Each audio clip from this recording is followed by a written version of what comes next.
Salam Bapak Ibu Saudara yang terkasih dalam Tuhan. Kita akan segera mulai ibadah kita. Kita akan menerima kebenaran firman Tuhan. Kita pujikan Tuhan penebus hidup.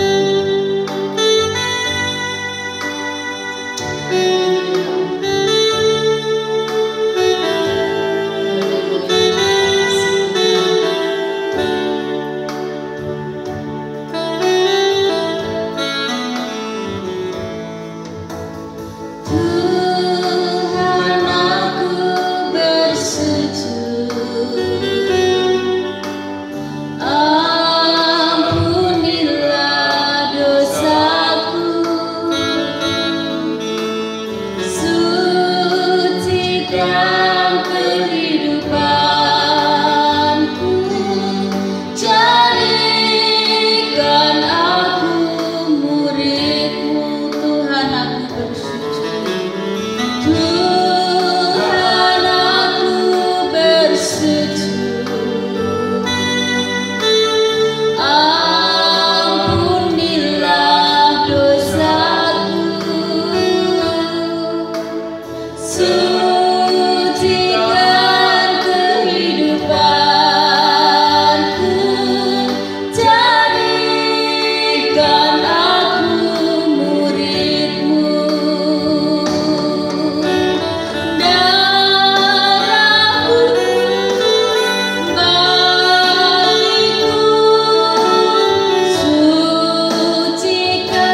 anugerah-Mu. Engkau telah mati Tuhan di atas kayu salib untuk Tuhan membenarkan hidup kami. Kami sungguh berterima kasih Tuhan.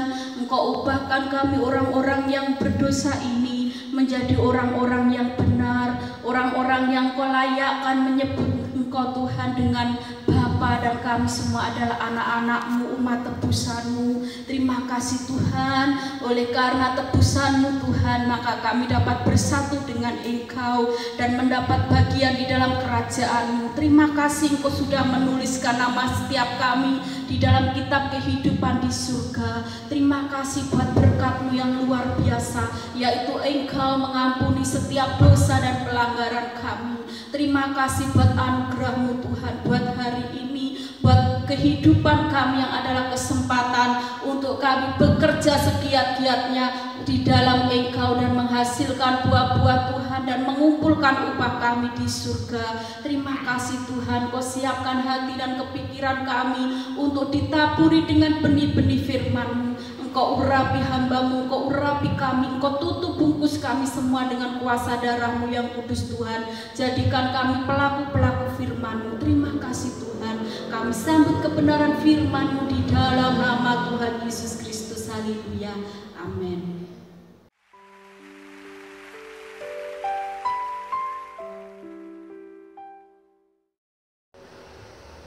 Shalom, Bapak Ibu saudara yang kasih Tuhan, saya menyampaikan salam sejahtera dari Tuhan kita Yesus Kristus. Hari ini kita memperingati hari Jumat Agung, yaitu hari kematian Yesus. Maka hari ini kita akan belajar firman Tuhan tentang kematian Yesus. Mari kita membuka kitab kita masing-masing yang terdapat dalam Matius 27 ayat 50 sampai 52. Saya akan membacakan untuk setiap kita. Yesus berseru pula dengan suara nyaring, lalu menyerahkan nyawanya. Ayat yang ke-50 ini bagian dari kisah yang menceritakan tentang kematian Yesus. Ayat 51, dan lihatlah tabir bait suci terbelah dua dari atas sampai ke bawah, dan terjadilah gempa bumi dan bukit-bukit batu terbelah, dan kuburan-kuburan terbuka, dan banyak orang kudus yang telah meninggal bangkit. Sementara ayat 51 dan 52 itu merupakan dampak dari kematian Yesus yang akan kita pelajari pada Jumat Agung pagi hari ini. Kita akan belajar bersama-sama ada 3 dampak kematian Yesus yang terdapat dalam ayat 51 sampai ayat yang ke-52. Yang pertama adalah tabir bait suci terbelah dua dari atas sampai ke bawah. Kematian Yesus itu membuka jalan kepada Allah. Itu dampak yang pertama. Tabir bait suci perlu saya kisahkan, perlu saya ceritakan kepada saudara-saudara yang mungkin belum mengetahui kisahnya. Pada zaman orang Israel keluar dari Mesir dan mereka berada di padang belantara, mereka ada di padang gurun. Musa sebagai pemimpin mereka diperintahkan oleh Tuhan untuk membuat kemah pertemuan yang pada akhirnya disebut sebagai bait suci kemudian harinya. Ya, nah di dalam kemah pertemuan itu ada 2 ruangan yang khusus, ada 2 ruangan yang sangat penting. Ruangan yang pertama adalah ruangan kudus, di mana para imam, orang Lewi berkumpul, para pelayan-pelayan Tuhan berkumpul di situ. Dan ruangan yang kedua adalah ruangan Maha Kudus, di mana Tuhan hadir dalam kemah pertemuan itu dalam ruangan Maha Kudus. Ya. Sehingga tabir bait suci itu, ya, kedua ruangan ini dipisahkan oleh tirai, oleh tabir, oleh gorden begitu, sehingga ruangan ini bisa terpisah antara ruangan Maha Kudus dan ruangan Kudus, ya, antara manusia dan Allah begitu. Singkat ceritanya begitu. Sehingga antara manusia dan Allah itu dibatasi dengan gorden atau tabir bait suci itu tadi. Sudah saya kasih Tuhan, kita kembali pada firman Tuhan. Tabir bait suci dikatakan dari 51 terbelah dua dari atas sampai ke bawah. Ini menceritakan bahwa kematian Yesus itu memiliki dampak yang luar biasa, yaitu membuka jalan kepada Allah, membuka jalan kepada Allah. Karena sebelumnya tabir itu menutupi, menjadi pemisah antara Allah dan manusia. Nah, saudara kasih Tuhan, sebelum kematian Yesus, maksud saya, Yesus pernah berkata, "Akulah jalan, kebenaran, dan hidup. Tidak ada seorang pun yang sampai kepada Bapa kalau tidak melalui aku." Kita sangat familiar dengan ayat ini. Coba ada yang tahu ayatnya di mana? Ya, 100 untuk Agino. Ya, Agino menjawab dengan benar. Ya. Yohanes 14 ayat ke-6. Ya. Pernyataan Yesus ini digenapi pada saat kematiannya di kayu salib. Sekali lagi, perkataan Yesus yang berkata, "Akulah jalan, kebenaran, dan hidup," ini digenapi pada saat Yesus mati di kayu salib, yaitu dengan peristiwa terbelahnya tabir bait suci itu menjadi dua dari atas sampai ke bawah. Sehingga kematian Yesus, melalui kematian Yesus itu tidak ada lagi pemisah antara Allah dan manusia. Sudah kasih Tuhan, itulah sebabnya Yesuslah satu-satunya jalan keselamatan pada Allah. Hanya Dialah satu-satunya, sekali lagi bukan salah satunya, tetapi satu-satunya jalan kepada Allah. Petrus mengkhotbahkan dalam Kisah Para Rasul pasal yang ke-4 ayat 12, di sana dengan jelas dikatakan mengenai keselamatan itu tidak ada di dalam siapapun juga kecuali di dalam Yesus. Ayatnya dalam Kisah Rasul pasal 4 ayat yang ke-12. Nah, apa dampaknya untuk kehidupan kita?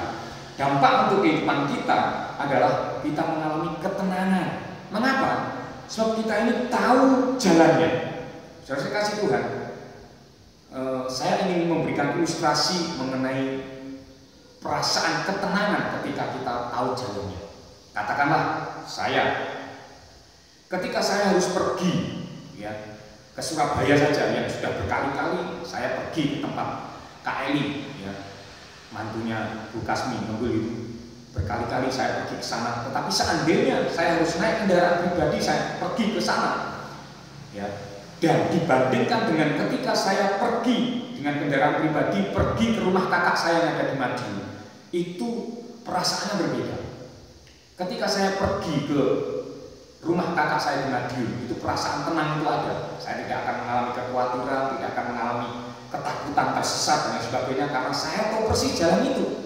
Sementara ketika saya harus pergi ke tempatnya Kak Eli, di rumahnya Kak Eli di Surabaya itu, saya berkali-kali ke sana, tetapi dijemput atau mungkin naik angkot yang angkutan umum, sehingga saya tidak mengerti jalannya. Ya, ketika saya harus pergi ke sana untuk dengan kendaraan pribadi, saya akan mengalami perasaan yang tidak tenang, takut jangan-jangan nanti kesasar, jangan-jangan nanti salah jalan dan sebagainya. Oke, kita mungkin bisa saja berkata, pakai Google dong Pak, enak ada Google ya, yang bisa menuntun kita ke sebuah lokasi seperti itu karena zaman yang semakin modern. Tetapi saya ingin kasih tahu pada setiap saudara, tidak ada Google yang bisa menuntun kita ke surga. Ya, itu sebabnya saudara-saudara sekalian, jangan pernah mengandalkan modernisasi dan lain sebagainya untuk bisa ke surga. Hanya melalui Yesus kita bisa ke surga. Dan melalui kematian Yesus Kristus, Yesus telah membuka jalan untuk kita ke surga, untuk kita sampai kepada Bapa. Dengan demikian, ketika kita mengetahui jalannya, maka dampak dalam kehidupan kita adalah kita mengalami yang namanya ketenangan batin. Ya, ketenangan batin, ada damai sejahtera di sana. Nah, berikutnya saudara kasih Tuhan, yang kedua, dampak dari kematian Yesus yang pertama tadi adalah membuka jalan kepada Allah, yaitu dalam ayat 51 bagian A dari Matius 27 tadi. Sekarang ayat 51 bagian B dari Matius 27 saya bacakan. Dan terjadilah gempa bumi dan bukit-bukit batu terbelah. Saya menyampaikan ini berdasarkan penafsiran saya, ya, berdasarkan penafsiran saya. Dampak dari kematian Yesus ini saya namakan sebagai menghancurkan kekerasan hati manusia. Jadi dampaknya adalah menghancurkan kekerasan hati manusia. Dari yang saya ketahui, saudara yang kasih Tuhan, gempa itu ada dua macam. Ya, bahkan ilmu pengetahuan juga mengajarkan seperti itu, yaitu gempa vulkanik yang diakibatkan karena gunung meletus, dan gempa tektonik yang diakibatkan bergesernya lempengan-lempengan bumi. Ya, itu yang saya ketahui. Kalau salah tolong dikoreksi. Ya. Nah, apapun faktornya, gempa yang terjadi pada pasca kematian Yesus ini yang jelas dikatakan sebagai akibat dari kematian Yesus itu. Ya. Dan gempa tersebut yang terjadi pada peristiwa kematian Yesus itu menyebabkan batu-batu yang besar itu terbelah. Ya.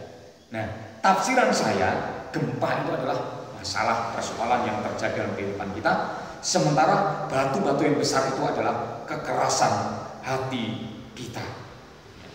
Tuhan berjanji, ya, Tuhan berjanji untuk menjauhkan hati yang keras dalam hidup kita dan memberikan kita hati yang lembut, memberikan kita hati yang taat. Ya, dalam Yehezkiel 36 ayat 26, saudara bisa melihat di sana Yehezkiel 36 ayat 26. Ya, Tuhan berjanji memberikan kita hati yang taat, menjauhkan dari hati kita itu hati yang keras. Bagaimana caranya? Ya, yaitu dengan masalah-masalah yang Tuhan izinkan terjadi dalam kehidupan kita melalui gempa yang terjadi dalam kehidupan kita, ya, melalui gempa yang terjadi dalam kehidupan kita.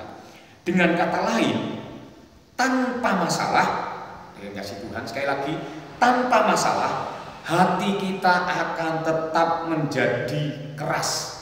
Tanpa masalah, hati kita akan tetap menjadi keras. Saya kasih contoh, ya, Firaun saja, ya, raja Mesir, ketika orang Israel itu mau keluar dari Mesir itu, ya, Musa memohon pada Firaun untuk biarkan mereka orang Israel ini keluar dari Mesir. Firaun saja itu keras hatinya, bahkan dengan 10 ya, masalah yang terjadi di Mesir, ya, 10 tulah yang terjadi di Mesir, Firaun itu masih mengeraskan hatinya. Firaun itu masih mengeraskan hatinya dengan 10 masalah, dengan 10 tulah yang ada di Mesir, ya. Apalagi tanpa masalah pasti akan keras lagi, lebih keras lagi, kan seperti itu. Nah, kita dapat membandingkan antara kekerasan hati Firaun dan kelembutan hati Musa, ya, kelembutan hati Musa. Kita melihat, ya, dalam Bilangan pasal yang ke-12 ayat yang ketiga, di situ dikatakan Musa adalah orang yang paling lembut hatinya. Dan saya kasih tahu pada setiap kita, pada setiap saudara hari ini, bahwa kelembutan Musa, hatinya Musa yang lembut itu tidak diperoleh tanpa proses. Jadi tidak diperoleh secara otomatis gitu. Ya, secara otomatis kemudian lembut hatinya Musa, bukan, tetapi harus melalui proses. Dan kalau kita melihat, ya, dalam Bilangan itu, dalam Bilangan 12 pasal 12 maksud saya, itu pemberontakan Miriam dan Harun, ya. Kemudian dalam Bilangan pasal yang ke-14 itu tentang pemberontakan umat Israel. Kemudian Bilangan pasal 16 itu tentang pemberontakan Datan, Korah, ya, Datan dan Abiram, ya. Itu maksudnya pemberontakan rekan-rekan sekerja Musa yang notabene mereka ini adalah orang-orang para pelayan Tuhan, ya. Mereka memberontak pada Musa. Jadi dengan pemberontakan yang dialami oleh Musa, yang dihadapi oleh Musa, maka Musa menjadi orang yang paling lembut hatinya. Sekali lagi, kelembutan hati Musa itu tidak diperoleh secara otomatis, tetapi kelembutan hati Musa itu diperoleh melalui masalah-masalah yang terjadi. Demikian pun dalam kehidupan kita, saudara. Ya, kita tidak akan pernah lembut hati kita tanpa masalah. Ya, mau tidak mau, diakui atau tidak, inilah kebenarannya. Kita tidak akan pernah menjadi lembut hati kita tanpa masalah yang kita hadapi. Itu sebabnya mari kita belajar untuk bersyukur terhadap setiap masalah yang kita hadapi. Ya, puji nama Tuhan. Kita kembali kepada firman Tuhan. Lalu apa dampaknya untuk kehidupan kita? Untuk kehidupan kita adalah, dampak untuk kehidupan kita adalah pertobatan. Pertobatan melalui masalah yang kita hadapi. 2 Korintus 7 ayat yang ke-10. Kita melihat di sana 2 Korintus 7 ayat yang ke-10, Rasul Paulus katakan, 2 Korintus pasal yang ke-7 ayat yang ke-10 dikatakan seperti ini. Saya membacakan untuk setiap saudara.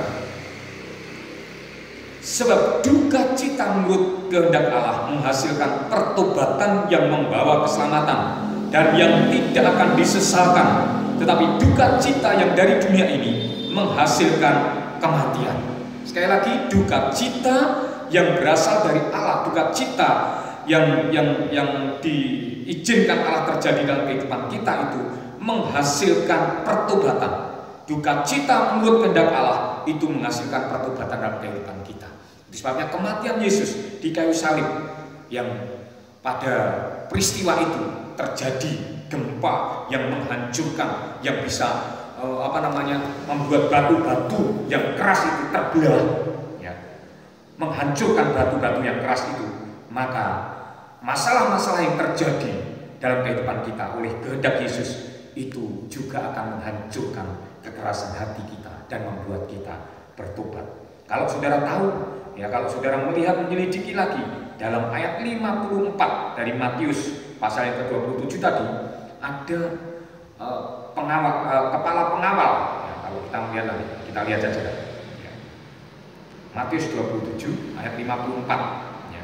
Kepala pasukan dan prajurit-prajuritnya yang menjaga Yesus menjadi sangat takut ketika mereka melihat gempa bumi dan apa yang telah terjadi, lalu berkata, sungguh ia ini adalah Anak Allah. Kepala pasukan dan prajurit-prajuritnya yang sebelum Yesus mati, mungkin ketika Yesus menderita dan sebagainya, dikatakan pernah menampar Yesus, menghina Yesus, mencemooh Yesus, ya. Pada akhirnya ketika melihat gempa bumi yang terjadi, kita melihat hati yang keras itu tadi bisa lembut dan dia berkata, sungguh ia ini adalah Anak Allah. Inilah dampak yang terjadi dalam setiap kehidupan kita, dampak yang harus terjadi dalam kehidupan kita melalui kematian Yesus, yaitu pertobatan, adanya pengakuan bahwa Yesus adalah Anak Allah.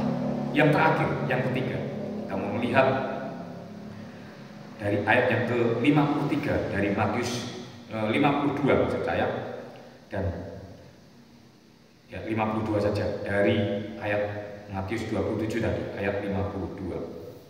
Itu dampak yang ketiga. Dan kuburan-kuburan terbuka dan banyak orang kudus yang telah meninggal bangkit. Banyak orang kudus yang telah meninggal bangkit. Inilah dampak dari kematian Yesus yang ketiga. Yang pertama adalah membuka jalan kepada Allah. Yang kedua menghancurkan kekerasan hati manusia. Dan yang ketiga adalah hidup yang kekal.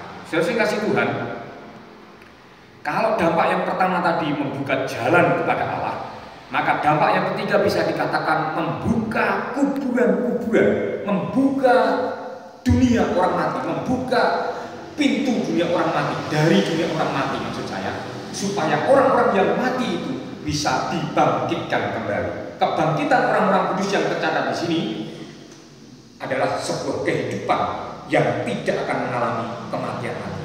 Jadi kebangkitan orang-orang kudus itu adalah satu kehidupan yang tidak akan mengalami kematian lagi. Inilah hidup yang kekal. Inilah hidup yang sejati. Inilah sejatinya kehidupan, yaitu tidak akan mengalami kematian lagi. Jadi hidup yang kita miliki di bumi ini, dalam daging ini, sekali lagi, ini bukanlah hidup yang sejati. Karena dengan cara apapun, pada akhirnya kita akan mengalami yang namanya kematian. Tetapi hidup yang sejati itu adalah hidup yang ada di dalam kematian, hidup yang ada di balik kematian itu sendiri. Nah, jika kita ingin hidup dalam kehidupan itu, dalam kehidupan yang kekal itu, dalam kehidupan yang sejati itu, jika kita ingin hidup dalam kehidupan yang sejati itu, yaitu kehidupan yang ada dalam kematian itu, kita harus berani mati dalam kehidupan. Itu yang seringkali saya sampaikan dalam bahasa Jawa. Sejati ning urip yaiku urip ing sajroning mati. Sapa wonge sing pengin duweni urip ing sajroning mati atau sejati ning urip kudu wani nglakoni urip ing sajroning mati. Kira-kira seperti itu apa yang saya sampaikan ini dalam bahasa Jawa tadi, ya. Kira-kira artinya kalau kita ingin memiliki hidup yang sejati, yaitu hidup yang ada dalam kematian itu tadi, maka kita harus berani melakukan mati di dalam kehidupan. Mati dalam kehidupan. Apa artinya? Kolose 3 ayat yang kelima, sana dikatakan, ya, hendaklah kamu mematikan dalam dirimu. Ya, baca saja supaya jelas. Kolose pasal yang ketiga yang kelima, karena itu matikanlah dalam dirimu segala sesuatu yang duniawi. Inilah yang saya katakan harus berani mati dalam kehidupan itu, yaitu percabulan, kenajisan, hawa nafsu, nafsu yang jahat dan juga keserakahan yang sama dengan penyembahan berhala. Jadi segala sesuatu yang duniawi, keinginan-keinginan duniawi kita, hawa nafsu kita, itu harus kita matikan selagi kita hidup. Kita harus berani mati selagi kita hidup. Ya, kita harus berani mati selagi kita hidup. Itulah ada sebuah pujian yang mengatakan, ku telah mati dan tinggalkan. Ya, semuanya perbuatan yang sia-sia itu ditinggalkan, dan saya telah mati bagi Kristus. Artinya seperti itu. Nah, saudara kasih Tuhan, tanpa kematian Yesus, kita tidak akan pernah bisa mematikan kedagingan kita. Sekali lagi, tanpa kematian Yesus, kita tidak akan pernah bisa mematikan kedagingan kita. Ya. Galatia pasal yang kedua, ayat yang ke-19 sampai ayat yang ke-20, sebagai ayat terakhir. Galatia pasal yang kedua, ayat yang ke-19 sampai ayat 20. Kita baca bersama-sama. 2, 3. Sebab aku telah mati oleh hukum Taurat, untuk hukum Taurat, supaya aku hidup untuk Allah. Aku telah disalibkan dengan Kristus. Namun aku hidup, tetapi bukan lagi aku sendiri yang hidup, melainkan Kristus yang hidup di dalam aku. Dan hidupku yang kuhidupi sekarang dalam daging adalah hidup oleh iman dalam Anak Allah yang telah mengasihi aku dan menyerahkan dirinya untuk aku. Inilah hidup kita. Inilah hidup kita. Inilah seharusnya hidup kita, yaitu hidup yang telah diubahkan melalui kematian Yesus Kristus. Kiranya melalui renungan singkat yang saya sampaikan dalam peringatan Jumat Agung hari ini benar-benar bisa mengubahkan kehidupan kita, bisa berdampak dalam kehidupan kita. Sekali lagi, saya rindu sebagai gembala saudara, kematian Yesus yang kita peringati tiap-tiap tahun itu memiliki dampak dalam kehidupan kita masing-masing. Dampak yang pertama, ketika kematian Yesus itu membuka jalan kepada Allah, dampak yang pertama yang harus terjadi dalam kehidupan kita, kita memiliki damai sejahtera, kita memiliki ketenangan. Dan dampak yang kedua, ketika terjadi gempa yang menghancurkan batu-batu yang keras itu tadi, dampak yang berikutnya adalah yang harus terjadi dalam kehidupan kita adalah pertobatan, karena adanya masalah-masalah yang terjadi dalam kehidupan kita. Seharusnya, sekali lagi, masalah-masalah yang diizinkan Tuhan terjadi dalam kehidupan kita itu seharusnya membuat kita bertobat di hadapan Tuhan, ya, sehingga kekerasan hati kita itu dihancurkan oleh masalah-masalah yang Tuhan izinkan terjadi dalam kehidupan kita. Dan yang terakhir, dampak dari kehidupan, dari kematian Yesus maksud saya, adalah hidup yang kekal, di mana orang-orang kudus itu dibangkitkan dari kematiannya. Itu adalah hidup yang kekal. Maka ketika kita rindu memiliki hidup yang kekal, hidup yang sejati, yang ada dalam kematian itu, kita harus berani mati selagi kita hidup, yaitu mematikan kedagingan kita, mematikan keinginan-keinginan daging kita, mematikan hawa nafsu kita. Maka yang terjadi, hidup kita akan diubahkan melalui kematian Yesus Kristus. Tuhan memberkati kita semua. Mari kita tundukkan kepala, kita berdoa. Bapa Surgawi, terima kasih atas kebenaran firman-Mu hari ini. Kami memperingati hari kematian-Mu Tuhan, kematian yang agung, karena berdampak luar biasa untuk bumi ini, terlebih-lebih untuk kami yang percaya kepada-Mu. Tolonglah kami Tuhan, agar kami benar-benar menangkap kebenaran firman-Mu hari ini, supaya benar-benar kematian Yesus itu memiliki dampak dalam kehidupan kami, yaitu hidup kami diubahkan melalui kematian-Mu. Kami memiliki pertobatan yang sungguh di hadapan-Mu melalui persoalan-persoalan, pencobaan-pencobaan, masalah-masalah yang Tuhan izinkan terjadi dalam kehidupan kami. Dan tolonglah kami Tuhan, supaya kami juga memiliki ketenangan, damai sejahtera, karena kami tahu jalan ke surga hanya melalui Engkau. Karena kami tahu kematian-Mu itu membukakan jalan kami kepada Allah Bapa di surga. Terima kasih Bapa Surgawi, terima kasih. Kami menyerahkan setiap hal kami yang telah ambil bahagia dalam ibadah Jumat Agung hari ini Tuhan, yang kami yang telah duduk diam mendengarkan kebenaran firman-Mu, mari Engkau meteraikan setiap kebenaran firman-Mu itu dalam setiap lubuk hati kami masing-masing, sehingga benar-benar firman-Mu itu akan menjadi penuntun hidup kami, membawa kami lebih dekat lagi pada Tuhan, membawa kami lebih lagi mengenal Tuhan, membawa kami lebih lagi mengasihi dan mencintai Tuhan melalui kematian dan pengorbanan-Mu di atas kayu salib bagi kami semua. Terima kasih Bapa Surgawi, terima kasih kami akan melanjutkan ibadah Jumat Agung ini di dalam nama Tuhan Yesus Kristus. Kami berdoa dan kami ucap syukur. Amin. Selanjutnya saya serahkan kepada pemimpin ujian.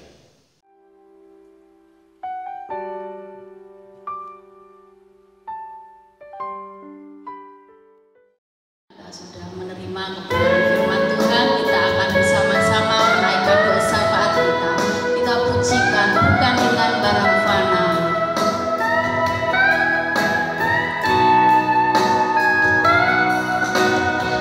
Bukan dengan barang fana, Kau membayar dosaku. Dengan darah yang mahal, tiada noda dan celah. Bukan dengan emas perak, Kau menebus diriku. Oleh segenap kasih dan pengorbananmu,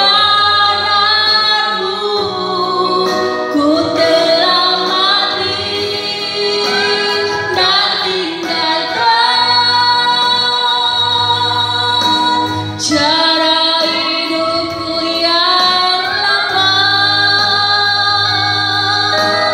Semuanya sia-sia dan tak berarti lagi. Hidup ini ku letakkan pada mesbah-Mu ya Tuhan.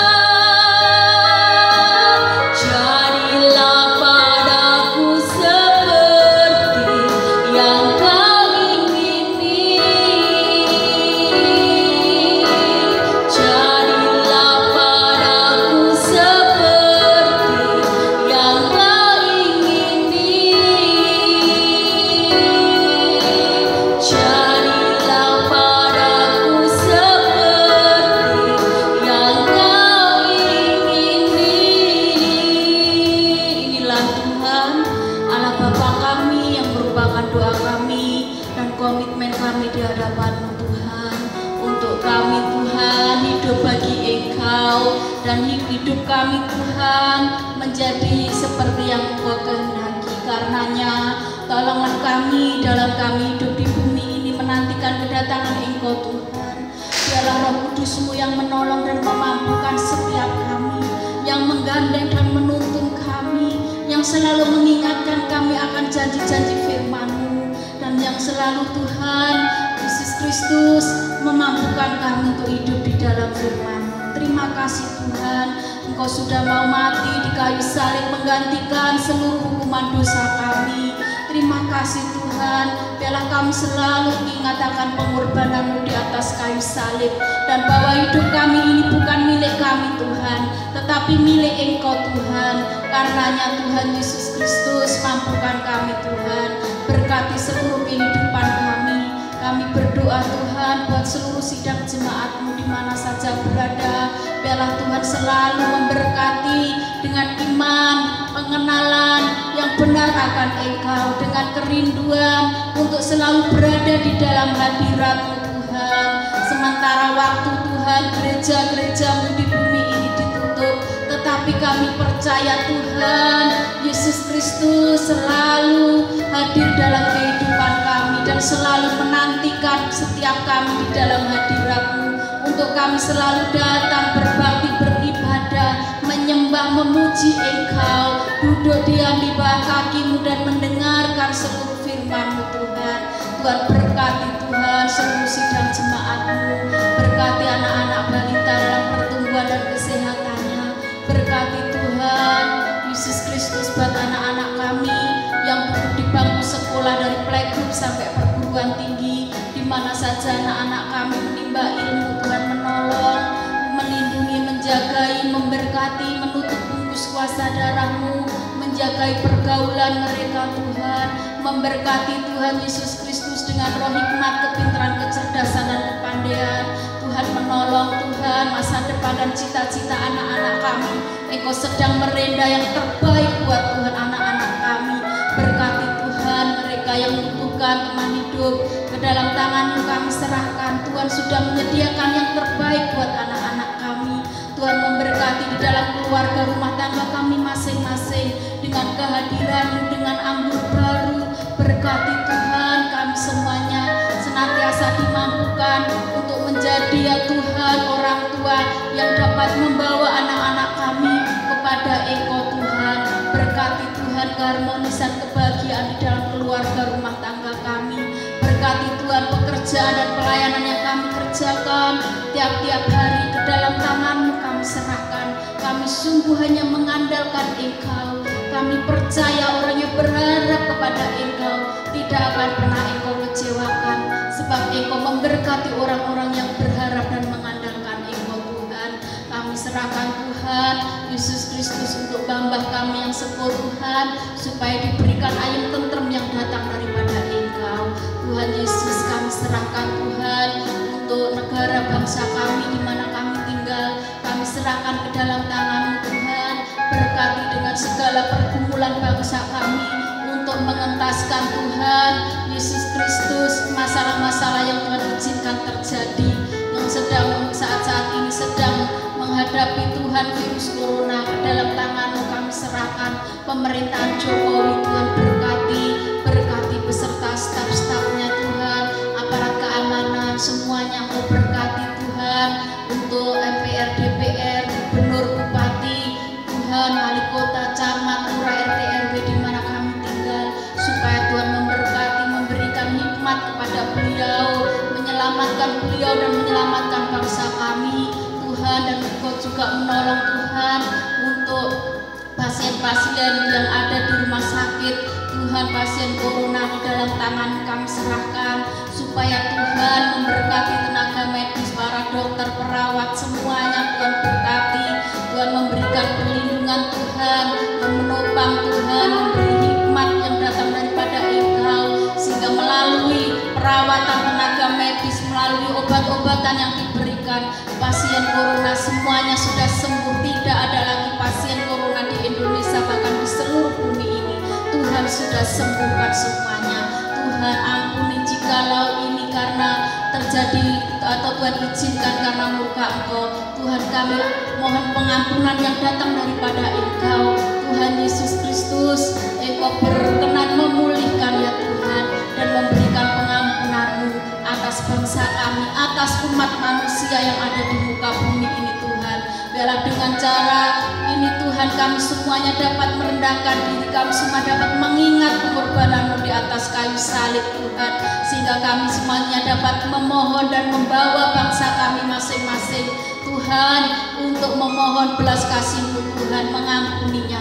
Tetapi kalau ini ujian daripada Engkau Tuhan, berkenan Tuhan memberi kekuatan untuk kami semua dapat melewatinya dengan baik. Kami percaya Tuhan, pertolongan kami datangnya daripada Tuhan yang menjadikan langit dan bumi. Begitu juga Tuhan, pergumulan-pergumulan khusus yang dinaikkan oleh umat-Mu saat ini di dalam hadirat-Mu Tuhan, kami percaya Engkau berkenan ya Tuhan menerimanya. Tuhan Yesus, berkati mereka semuanya Tuhan, memberkati yang sakit Engkau sembuhkan, yang susah hidupkan, yang dalam pencobaan lepaskan, yang jatuh Tuhan angkat, bahkan yang meninggalkan Engkau kembalikan mereka kepadamu. Terima kasih Tuhan, berkati Tuhan kehidupan kami semuanya, senantiasa Tuhan gandeng, Tuhan tuntun hidup kami untuk berjalan bersama-sama dengan Engkau.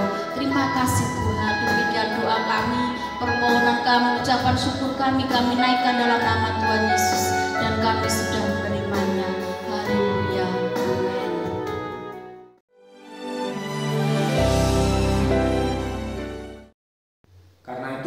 berdoalah demikian.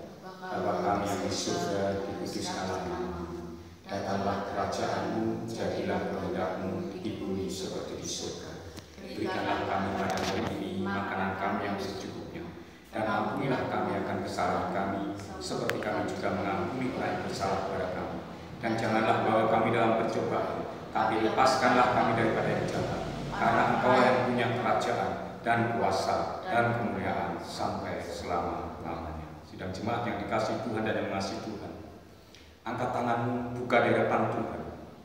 Terimalah dan turunlah atas hidupmu menjadi bahagian segala berkat-berkat Tuhan, yaitu berkat damai sejahtera, berkat sukacita, berkat kebahagiaan yang datang dari Allah Bapa surgawi kita, berkat cinta kasih sayang, pemeliharaan yang ajaib, bahkan berkat penebusan oleh kuat kuasa darah Anak Tunggal Yesus Kristus yang telah mati bagi kita hari ini, dan juga berkat persekutuan yang manis dan indah dari Roh Kudusnya. Kiranya ada beserta kita sekalian, menyertai hidup kita, melindungi kita, bahkan mengawal mengiring langkah kehidupan kita hari ini, bahkan sampai selama-lamanya. Di dalam nama Tuhan Yesus Kristus kami kembalikan pekerjaan yang kudus dengan mantap diberkati berkata amin. Tuhan memberkati kita semua.